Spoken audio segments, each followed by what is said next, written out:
My dear friends, నేను ఏ party ఫాలోవర్ని కాను. అసలు నేను ఏ పార్టీ సభ్యత్వము లేదు, ఏ బ్యాచ్లోనూ నేను లేను.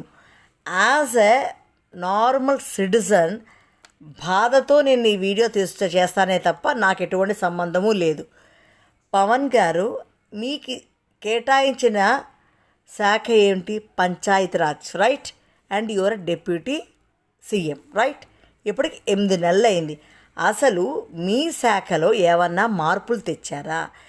ఒక మీ గవర్నమెంట్ ఫంక్షన్స్లో మీరు పార్టిసిపేట్ అయ్యారా ఇప్పటి వరకు?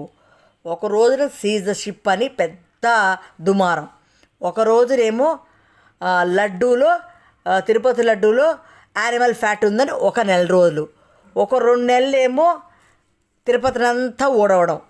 ఏంటి సార్, మీ సీఎం గారికి ఏదన్నా కనుక కష్టం వచ్చిందంటే ఆవేశంతో అరవడం అంతే తప్ప మీరుగా పవన్ కళ్యాణ్జీ మీరు మార్పు తెస్తాను, నేను మార్పు తెచ్చి చూపిస్తాను అన్నారు కాబట్టి సూటిగా మేము మిమ్మల్ని అడుగుతున్నాం.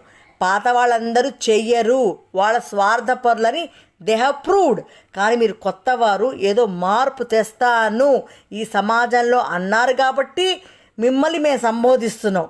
ఈ 9 నెలలు మీరు ఏం చేశారు సార్? చెప్పండి.